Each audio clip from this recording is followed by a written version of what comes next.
కొలంబోలో జరిగిన ఈ మ్యాచ్లో మొదట బ్యాటింగ్ చేసిన పాకిస్తాన్ 119 పరుగులు చేసింది. భారీ లక్ష్యాన్ని ఛేదించేందుకు బరిలోకి దిగిన నమీబియా 97 పరుగులకే ఆలౌట్ అయింది. టీ20 ప్రపంచ కప్ 2026 సూపర్ 8 దశకు అర్హత సాధించిన 8వ చివరి జట్టుగా పాకిస్తాన్ నిలిచింది. భారత్, జింబాబ్వే సహా మిగిలిన 7 జట్లు ఇప్పటికే తదుపరి దశకు చేరుకున్నాయి. ఫర్హాన్ 100 పరుగులు బౌలర్ల అద్భుతమైన ప్రదర్శనతో పాకిస్తాన్ విజయంలో కీలక పాత్ర పోషించాయి.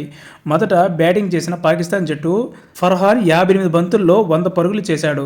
కెప్టెన్ సల్మాన్ ఆగా 38 పరుగులు చేయగా, చివరి ఓవర్లో అద్భుతంగా బ్యాటింగ్ చేసిన షాదాబ్ ఖాన్ 36 పరుగులు చేశాడు. ఈ ఇన్నింగ్స్లో అతను ఒక 4, 3 సిక్స్లు బాదాడు. 200 పరుగులు భారీ లక్ష్యాన్ని ఛేదించే క్రమంలో నమీబియా బ్యాటింగ్ పూర్తిగా కుప్పకూలింది. నమీబియా మొదట 49 పరుగులు 4 వికెట్లు కోల్పోయింది. చివరి 6 వికెట్లు కేవలం 18 పరుగులకే కోల్పోయారు. పాకిస్తాన్ తరపున ఉస్మాన్ తారిక్ అద్భుతమైన బౌలింగ్ 4 వికెట్లు పడగొట్టాడు. షాదాబ్ ఖాన్ కూడా 3 బ్యాట్స్మెన్లను అవుట్ చేశాడు. మహమ్మద్ నవాజ్, సల్మాన్ మిర్జా ఒక్కొక్క వికెట్ తీశారు.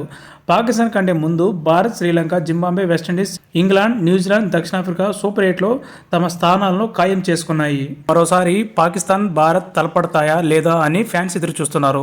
పాకిస్తాన్ సూపర్ 8కు క్వాలిఫై కావడంతో టీ20 వరల్డ్ కప్లో మరోసారి భారత్తో తలపడే అవకాశం ఉంది. భారత్ గ్రూప్ 1, పాకిస్తాన్ గ్రూప్ 2లో ఉండటం వల్ల సూపర్ 8లో అది సాధ్యం కాదు. కానీ సూపర్ 8లో గ్రూప్ 1లో భారత్ ఫస్ట్, గ్రూప్ 2లో పాకిస్తాన్ సెకండ్ వస్తే సెమీస్లో తలపడొచ్చు. భారత్ సెకండ్, పాకిస్తాన్ ఫస్ట్ వచ్చినా సాధ్యమే. ఒకవేళ 2 జట్లు వేరువేరు సెమీస్లో నెగ్గితే కొలంబో వేదికగా ఇండియా వర్సెస్ పాకిస్తాన్ ఫైనల్ చూసే ఛాన్స్ వస్తుంది.